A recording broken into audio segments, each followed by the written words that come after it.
नमस्कार, मैं रवीश कुमार। कृषि कानून वापस हुआ है। कानून के बनने की सोच वापस नहीं हुई है। आज भी सरकार ने कृषि कानूनों की वापसी के लिए जो बिल पेश किया, उसकी प्रस्तावना में कानूनों की तारीफ ही की है। प्रस्तावना के पैराग्राफ 3 और 4 में 26 पंक्तियों में तीनों कानूनों के फायदे बताए गए हैं और पैराग्राफ 5 और 6 में वापसी पर 14 पंक्तियां हैं। इससे यह साफ हो जाना चाहिए कि केवल कानून वापस हुआ है, कानून के पीछे की सोच नहीं। तो क्या किसानों को मान लेना चाहिए कि जो कानून वापस हुए हैं वो अब कभी दोबारा नहीं लौटेंगे, या फिर से इनकी वापसी का दरवाजा अब भी खुला है? बहुत बड़ा दिन है, लेकिन लड़ाई आधी है। जोश बढ़ दिया है, लड़ने का जोश बढ़ दिया है। अब और लड़ेंगे, हिम्मत से लड़ेंगे, पूरे देश को एमएसपी दिलाएंगे। लेकिन आज का दिन ऐतिहासिक है आपके लिए। ऐतिहासिक दिन है, पहली शुरुआत है। झुकाया है, सरकार को झुकाया है। ਇਹ ਸਾਡੀ ਮਿਹਨਤ ਦਾ ਨਤੀਜਾ ਹੈ। ਅਸੀਂ ਕਿਲੋ ਕਿਲੋ ਦਿਹਾੜੀ 'ਚ ਮਿੱਟੀ ਖਾਧੀ ਆ ਰੇ। कानून वापसी पर खुशी का इजहार और भांगड़ा करते इन किसानों को अगर अपनी जीत दिख रही है तो सरकार इसे अपनी हार के रूप में नहीं दिखाना चाहती। भांगड़ा करते हुए इन किसानों को अगर लगता है कि देश के किसानों की जीत हुई है तो सरकार साफ करना चाहती है कि ये कुछ किसान हैं। बिल की प्रस्तावना में भी लिखा है कि कुछ किसानों को बिल के फायदे नहीं समझा पाई। इन विधियों के विरुद्ध केवल किसानों का एक समूह ही विरोध कर रहा है। सरकार ने कृषि विधियों के महत्व पर किसानों को समझाने और विभिन्न बैठकों और अन्य मंचों के माध्यम से कृषि विधियों के गुणों को स्पष्ट करने का प्रयास किया है। जैसे कि हम देश की स्वतंत्रता का 75वां वर्ष आजादी का अमृत महोत्सव मना रहे हैं। इस समय प्रत्येक को समाविष्ट वृद्धि और विकास के पथ पर एक साथ ले चलने की आवश्यकता है।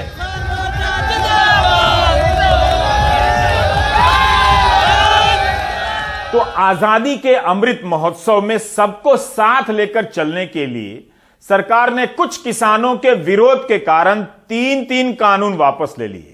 12 मार्च 2021 से आजादी का अमृत महोत्सव शुरू हुआ है। उस समय भी बजट सत्र चल रहा था। 25 मार्च को बजट सत्र समाप्त हुआ। आजादी के अमृत महोत्सव के बीच मॉनसून सत्र आकर चला गया, मगर अमृत महोत्सव के कारण कानूनों की वापसी नहीं हुई। शीतकालीन सत्र में अमृत महोत्सव का ध्यान आया है। अध्यक्ष महोदय, मैं प्रस्ताव करता हूं कि कृषक सशक्तिकरण और संरक्षण, कीमत आश्वासन और करार विधेयक 2020, अभी इंट्रोड्यूस हो रहा है, और वाणिज्य संवर्धन और सरलीकरण विधेयक 2020, आवश्यक वस्तु संशोधन विधेयक 2020 का निरसन और आवश्यक वस्तु अधिनियम 1955 का संशोधन करने वाले विधेयक को पुनर्स्थापित करने की अनुमति प्रदान की जाए। प्रश्न है कि विधेयक को पुनर्स्थापित करने की अनुमति प्रदान की जाए। जो सदस्य इसके पक्ष में हाँ गए, जो सदस्य विरोध में ना गए, मेरे विचार में निर्णय हाँ वालों के पक्ष में, हाँ वालों के पक्ष में। सर देखिए, ये जो फॉर्म बिल लाए जा रहे हैं, इसमें लिखा है कि कॉन्सिडरेशन एंड पासिंग। तो जब कॉन्सिडरेशन एंड पासिंग के सवाल आते हैं तो चर्चा क्यों नहीं किया जाएगा? सर ये सदन में आज नहीं, 2014 साल में 6 रिपील और 14 से ज्यादा बिल को रिपील किया गया सर, लेकिन उस समय चर्चा हुई थी। मैं चर्चा कराने को तैयार हूँ। आप माहौल को ठीक कीजिए। मैं मना कर रहा हूँ कि चर्चा करने को।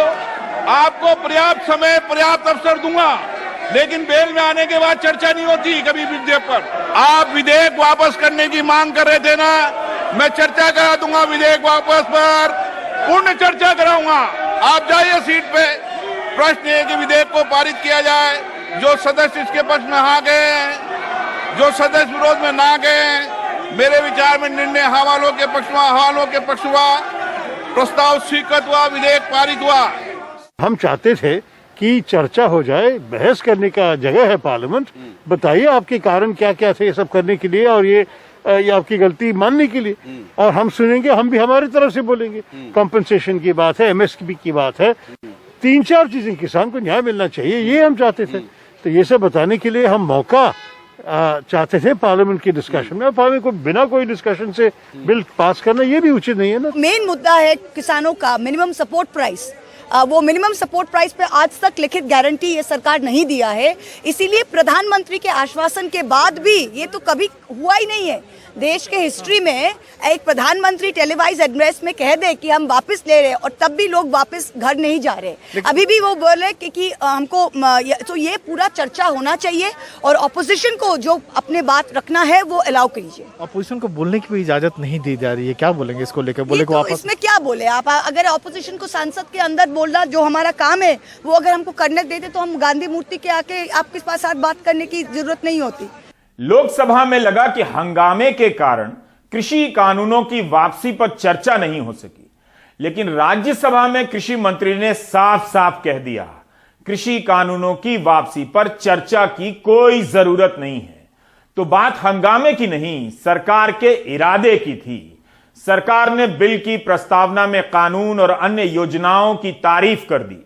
कृषि मंत्री ने अपने बयान में विपक्ष पर हमला कर दिया, लेकिन सदन में इन कानूनों की वापसी पर चर्चा कराने से इनकार कर दिया। तीनों कृषि सुधार बिल आपकी बात रिकॉर्ड पे सरकार किसानों की भलाई के लिए लाई थी, लेकिन हम सब लोगों को इस बात का दुख है कि कई बार प्रयत्न करने के बावजूद भी और जो कांग्रेस पार्टी के लोग अपने घोषणा पत्र में रखने के बाद भी उस पर दोहरा रुख अपनाते रहे। हम किसान आपकी बात ही रिकॉर्ड पे जा रही है, उनको बहुत संक्षेप में माननीय मंत्री जी रखे अपने इसलिए विचार। प्रधानमंत्री जी ने ऐतिहासिक बड़प्पन का परिचय दिया और गुरु नानक देव जी के पावन प्रकाश पर्व पर उन्होंने इनको वापस लेने की घोषणा की।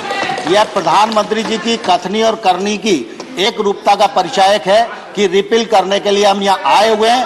सत्ता पक्ष भी तैयार है और अपोजिशन भी मांग करता रहा है, इसलिए इस पर कोई भी विषय आगे बढ़ाने की जरूरत नहीं है, चर्चा की जरूरत नहीं है। मैं समझता हूँ विधेयक को पारित किया जाए। कानून की वापसी भी कथनी और करनी की एक रूपता है। क्या कमाल है, प्रधानमंत्री का ऐतिहासिक बड़प्पन है। तारीफ प्रधानमंत्री की कर रहे हैं, किसानों की मांग की तारीफ नहीं हुई, उनके आंदोलन की तारीफ का बड़प्पन नहीं दिखाया गया, उन्हें गले लगाने का बड़प्पन नहीं दिखाया गया। सरकार ने उन्हें कुछ किसान कहने की बड़प्पन का मोह नहीं छोड़ा। पिछले साल 17 सितंबर को लोकसभा में इस बिल पर बहस हुई और उसी दिन इसे पास कर दिया गया। 17 सितंबर को प्रधानमंत्री का जन्मदिन होता है। बीजेपी के सांसद जगदंबिका पाल इन कानूनों के पास होने पर प्रधानमंत्री के जन्मदिन पर कृषक सशक्तिकरण दिवस मनाने की बात कर रहे थे। इस साल 17 सितंबर को मना ही लेते।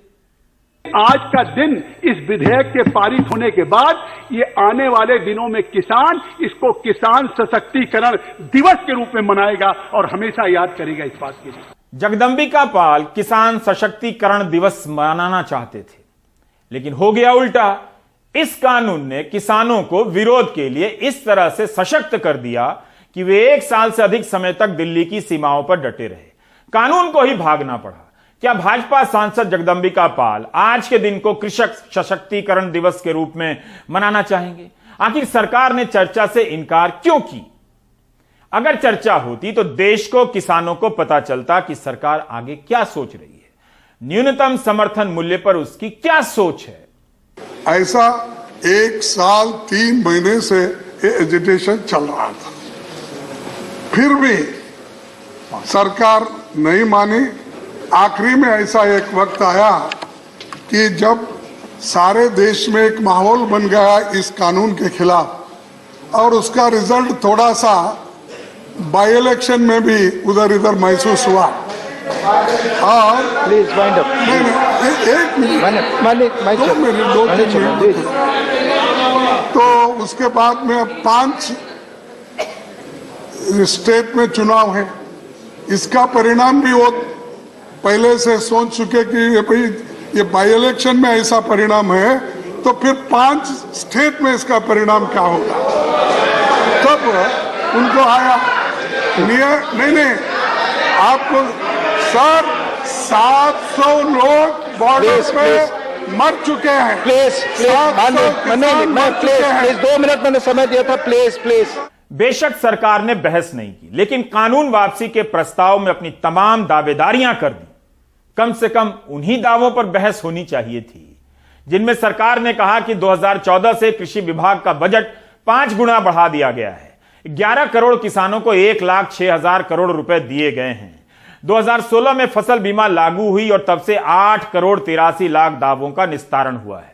सरकार ने अपनी बात तो रख दी, लेकिन फसल बीमा पर विपक्ष की भी बात सुन लेती। संसद की स्थायी समिति की रिपोर्ट के हवाले से ही सुन सकती थी कि इस योजना को लेकर राज्य सरकारें अब किस तरह से सोचने लगी हैं। सरकार बताती, मौका मिलता कि फसल बीमा इतना ही सफल है, तो यह बिहार और गुजरात की सरकार इससे अलग क्यों है। मॉनसून सत्र में 10 अगस्त को संसद की स्थायी समिति की एक रिपोर्ट आई, जिसमें कहा गया है कि बिहार, पश्चिम बंगाल, पंजाब, आंध्र प्रदेश, गुजरात, तेलंगाना और झारखंड ने प्रधानमंत्री फसल बीमा योजना से खुद को अलग कर लिया है, अपनी योजनाएं लॉन्च कर दी।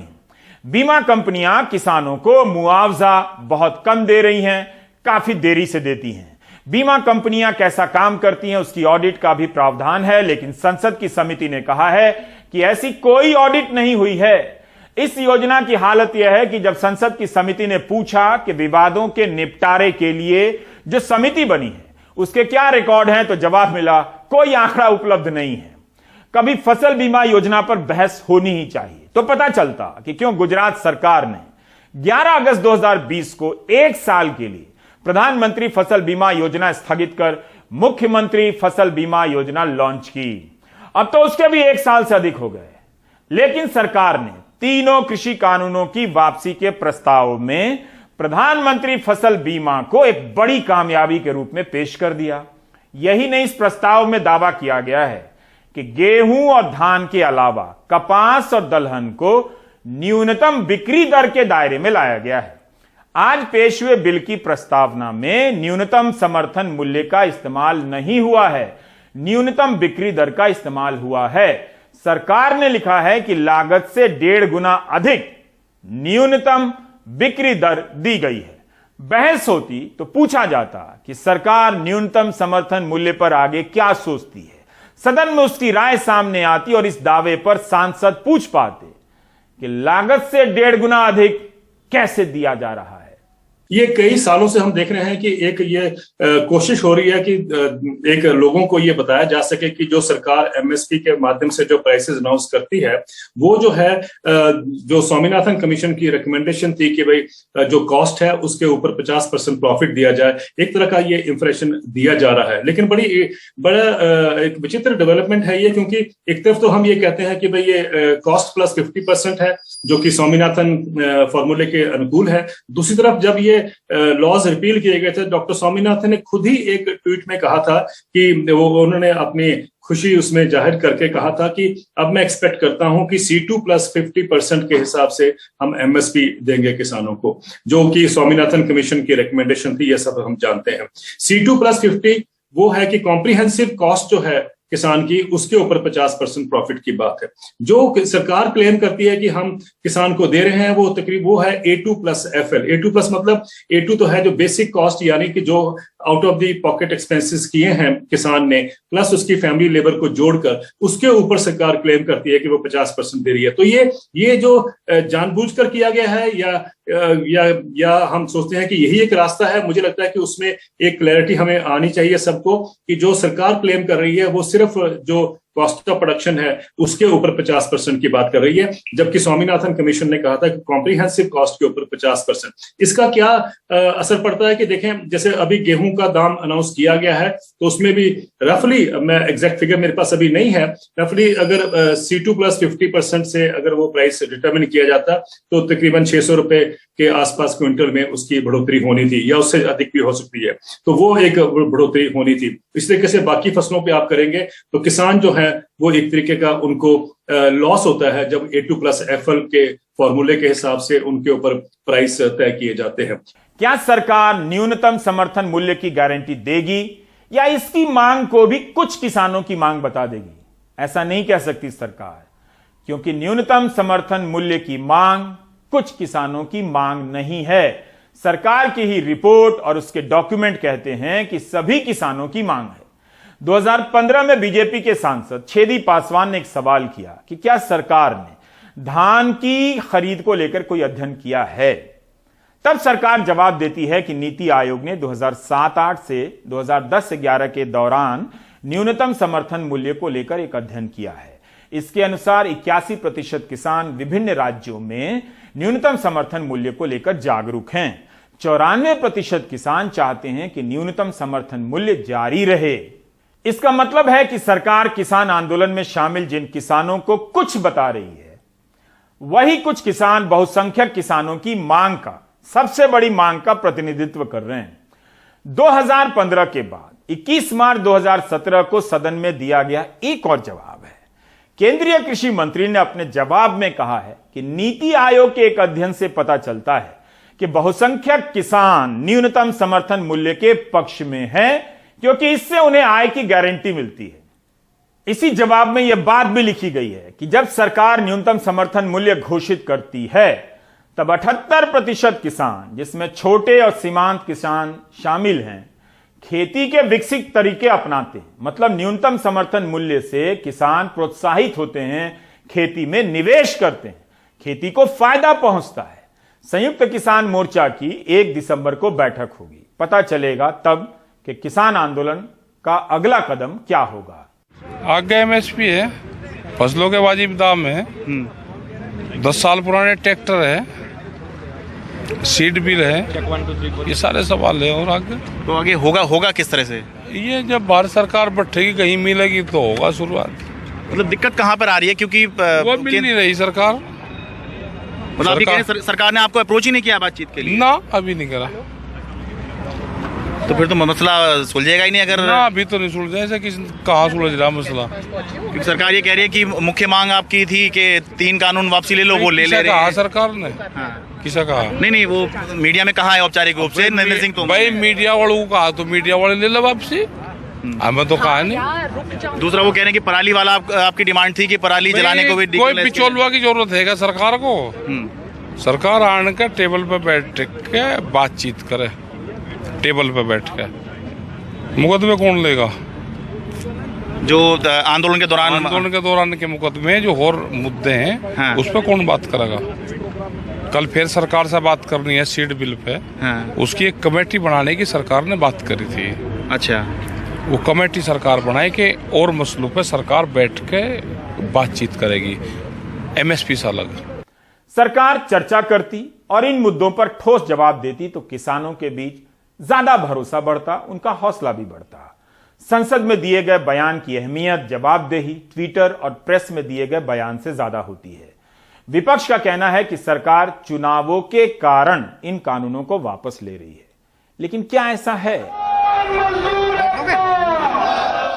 चुनावों के कारण कानूनों को वापस लिया गया होता तो 19 नवंबर को प्रधानमंत्री के ऐलान के बाद इन 11 दिनों के दौरान सरकार इन किसानों को अपने पक्ष में लेने का प्रयास करती।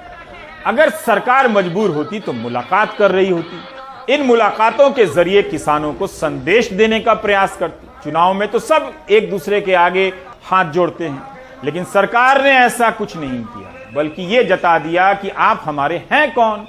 किसानों की मांगे तो मान ली गई, लेकिन किसानों को गले नहीं लगाया गया। सरकार उनसे दूरी बनाए रखी। आप याद कीजिए, जब इन कानूनों का विरोध शुरू हुआ तब आए दिन कानूनों के समर्थक बुलाए जाते थे सरकारी, और सरकार उनसे मुलाकात कर उनकी फोटो ट्वीट करती थी। क्या यह सरकार इसलिए दूरी बरत रही है ताकि जब भी ये कानून दोबारा वापस आए तो इस वक्त के मुलाकात की तस्वीर मुसीबत ना बन जाए? अगर ये कानून यूपी चुनाव के कारण वापस हुए हैं, तब भी कहां सरकार राकेश टिकैत को गले लगा रही है या दूसरे किसानों को गले लगा रही है? क्या यह दूरी आपको असहज नहीं करती है? सरकार जानती है कि उन्होंने गलत काम किया और सरकार डरती है। डिस्कशन जो हमारे किसान भाई शहीद हुए उनके बारे में है, वो जो 700 किसान जिन्होंने अपनी जान दी उनके बारे में डिस्कशन होना था। डिस्कशन ये भी होना था कि ये जो किसानों के खिलाफ कानून बनाए गए, इसके पीछे किसकी शक्ति थी, कौन सी शक्ति थी, ये क्यों किए जा रहे थे, क्यों बनाए गए? डिस्कशन एमएसपी पे भी होना था, और जो किसानों की समस्या है उस पे होना था। लखीमपुर खेरी और इनके जो होम मिनिस्टर हैं उन पर डिस्कशन होना था, वो तो सरकार ने होने नहीं दिया। सरकार ये बताए कि जिस समय किसान मांग कर रहे थे ये कानून वापस हों, उस समय भारतीय जनता पार्टी का आर्गुमेंट था कि किसानों के हक में ये कानून बने, और आज जब तीनों कानून वापस ले लिए फिर कह रहे हैं कि किसानों के हक में फैसला लिया है। तो आखिरकार भारतीय जनता पार्टी बताए कि इन 3 कानूनों को जो वापस लिया है वो क्या उनके हक में लिया है, और पहले लागू किए थे क्या हक में लागू किए थे? उन्होंने कह रहे कि बड़ा दिल दिखाए हैं वो। सवाल बड़े दिल का नहीं है, सवाल ये है कि किसानों की आय दोगुनी होगी कि नहीं होगी। क्या इन कानूनों से ज़मीन छीनने की साजिश तो नहीं थी? क्या ज़मीन नहीं छीनी जाती किसानों की? और फिर आज उत्तर प्रदेश में आप पता कर लीजिए, कहीं भी धान की कीमत मिली हो किसान को? गन्ने का अभी भी बकाया है, खाद मिल नहीं रही है, डीएपी मिल नहीं रही है, लोग लाइनों में लगे, रात भर किसान लाइन में लगा हुआ है, खाद कहाँ है, और किसानों की जान चली गई।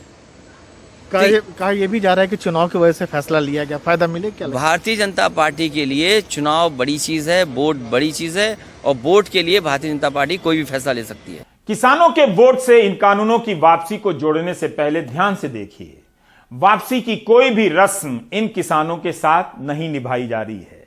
इन्हें कुछ बोलकर इनकी संख्या को नकारा जा रहा है। अगर सरकार इनकी संख्या और वोट की चिंता में यह फैसला करती तो कुछ किसान ना कहती। जाहिर है सरकार मजबूत दिखना चाहती है, इसलिए आज के दिन राज्यसभा से एक और खबर आई, विपक्ष के 12 सांसदों को पूरे सत्र के लिए निलंबित कर दिया गया है। जिन सांसदों को निलंबित किया गया है उनमें 6 सांसद कांग्रेस के हैं, 2 सांसद तृणमूल कांग्रेस और शिवसेना के हैं, और एक सीपीआई सीपीएम के सांसद हैं। I will be speaking to the chairman, but that this is extremely unfair. This is extremely undemocratic. This is a way to silence the opposition voices. This is trying to take our voices away on important bills that are going to be coming up for discussion. And this suspension does not hold good under any legal purview as per my understanding. And I'm going to take this up. 11 अगस्त के दिन की घटना के संदर्भ में विपक्ष के 12 सांसदों को निलंबित किया गया है। उस घटना के बाद हमने प्राइम टाइम किया था, उसका कुछ अंश बताना चाहते हैं ताकि याद आ सके कि क्या क्या आरोप लगे थे सरकार और विपक्ष की तरफ से। उस दिन जनरल इंश्योरेंस बिल पास किया जा रहा था, विपक्ष इसे सेलेक्ट कमेटी में भेजने की मांग कर रहा था, लेकिन सरकार ने मांग नहीं मानी और कानून पास कर दिया। उस दिन विपक्ष और सरकार दोनों ने एक दूसरे पर आरोप लगाए और कहा कि लोकतंत्र की हत्या हो रही है।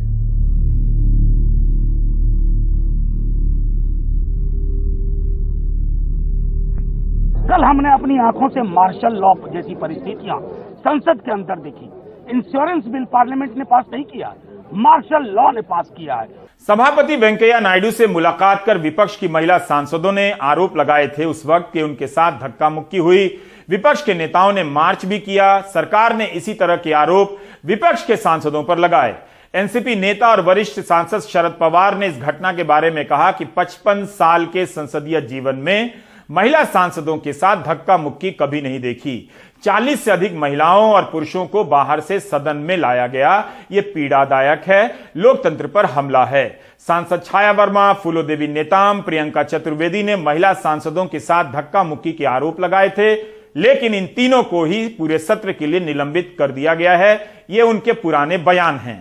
महिलाओं के साथ पुरुष मार्शल लोग धक्का मुक्की किए थे। देखिए हमारी छत्तीसगढ़ की सांसद जिसके हाथ में मोच आया है। क्या नाम है आपका? क्या नाम है? फूलोदेवी नेताम। फूलोदेवी नेताम। क्या हुआ था आपके साथ? दिखाइए हाथ को। ये मेरे साथ मार्शल धक्का धूमी करे, जिसके तहर गिरी और दोनों हाथ को पकड़े और मेरे को धक्का दिए, जिसके कारण चोट आई है जगह जगह पे। उस दिन प्राइवेट समाचार एजेंसी एएनआई ने राज्यसभा के भीतर का एक वीडियो ट्वीट कर दिया। उसका वीडियो कई चैनलों पर चला। लोग पूछने लगे आप इन्हें कैसे मिल गया। फिर बाद में इसे हटाने के आदेश दे दिए गए। सवाल उठा कि इस एजेंसी के पास राज्यसभा के फुटेज कैसे आए। उस सवाल का जवाब अभी तक नहीं मिला है। हिंदू अखबार की दामिनी नाथ और शोभना के नायर ने अपनी रिपोर्ट में इस घटना को लेकर उसके बाद लिखा था कि जिस वक्त को लेकर आरोप लग रहे हैं उस वक्त जनरल इंश्योरेंस बिल में संशोधन का प्रस्ताव लाया गया। इस बिल से सरकार को अनुमति मिलती है कि सरकारी बीमा कंपनियों में अपनी हिस्सेदारी कम कर दे और प्राइवेट सेक्टर का शेयर बढ़ जाएगा। विपक्ष मांग कर रहा था कि इस बिल को सिलेक्ट कमेटी को भेजें ताकि वहां इस पर विचार विमर्श हो सके। जब सरकार बिल लाने पर अड़ गई तब सीपीएम सांसद बिनोय विश्व स्पीकर के आसन के नीचे रखी मेज पर चढ़ने लगे। आसन पर मौजूद बीजेडी सांसद सस्मित पात्रा ने सदन स्थगित कर दी। चंद मिनटों में 10 महिला मार्शल 50 पुरुष आ गए और उन्होंने मानव श्रृंखला बना ली। रिपोर्टर टेबल को घेर लिया। विपक्ष के सांसदों को वेल में आने से रोका। विपक्ष का आरोप था कि सदन के भीतर बाहर से लोग वर्दी में लाए गए महिला सांसदों के साथ धक्का मुक्की के लिए। विपक्ष के नेताओं ने राज्यसभा के सभापति एम वेंकैया नायडू को एक ज्ञापन दिया था उस वक्त और मामले की जांच की मांग भी की थी। संसदीय कार्य मंत्री प्रहलाद जोशी, राज्यसभा में सदन के नेता पीयूष गोयल और नकवी ने भी राज्यसभा चेयरमैन वेंकैया नायडू से मुलाकात की थी, अपना पक्ष रखा था, विपक्ष पर आरोप लगाए थे। उस दिन सरकार ने 7 मंत्रियों को प्रेस कॉन्फ्रेंस में उतारा था। केंद्रीय मंत्री पीयूष गोयल, धर्मेंद्र प्रधान, प्रहलाद जोशी, भूपेंद्र यादव, अनुराग सिंह ठाकुर, अर्जुन राम मेघवाल, मुख्तार अब्बास नकवी और वी मुरलीधरन प्रेस कॉन्फ्रेंस में शामिल हुए। विपक्ष पर भी मारपीट के आरोप लगाए गए थे।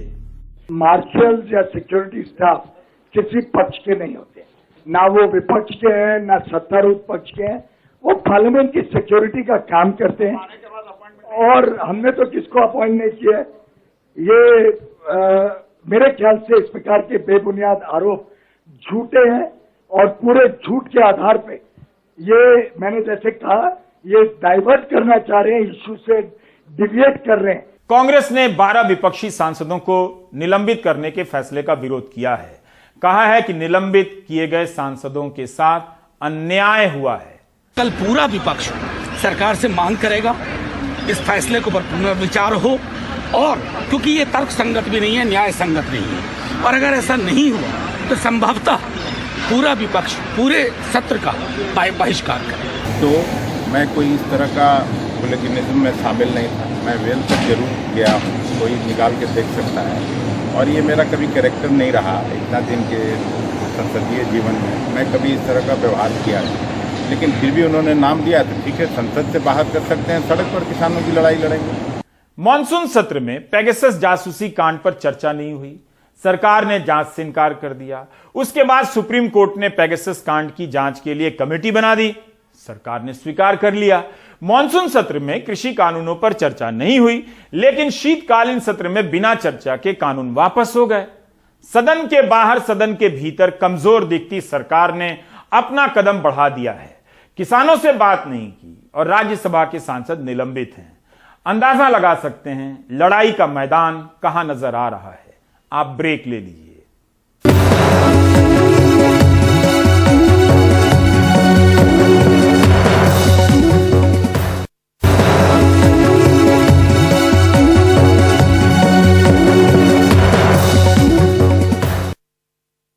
7 जुलाई 2020 को बेंगलुरु के ईएसआई अस्पताल में कोविड से 2 लोगों की मौत होती है। दोनों के परिजनों को सूचना दी जाती है कि अंतिम संस्कार कर दिया गया है। अब पता चला है कि दोनों के शव अस्पताल के शवगृह में ही पड़े पड़े गल रहे थे। कोविड के 2 मरीजों के शवों के साथ लापरवाही का एक संगीन मामला। परिवार वाले परेशान हैं। उन शवों का अंतिम संस्कार उन्हें करना है जिनके अंतिम संस्कार की पुष्टि महानगर पालिका ने तकरीबन 1.25 साल पहले ही कर दी थी। उनकी मौत कोविड-19 से हुई थी, इसलिए हमें उनका पार्थिव शरीर नहीं दिया गया। हम घर वापस आ गए। बीबीएमपी ने हमें बताया कि अंतिम संस्कार उनका कर दिया गया है। 15 महीनों बाद अब बीबीएमपी की तरफ से कॉल आया था और बताया गया कि उनका अंतिम संस्कार नहीं हुआ। पिछले साल जुलाई में कोविड से मौत के बाद दुर्गा और मुनि राजू का पार्थिव शरीर ईएसआई अस्पताल के शवगृह में रखे रहे। साफ सफाई के दौरान पिछले हफ्ते इनका पता चला। हड़कंप मचा तो ईएसआई ने जांच के आदेश दिए, लेकिन परिवार वालों को अब भी यकीन नहीं हो रहा।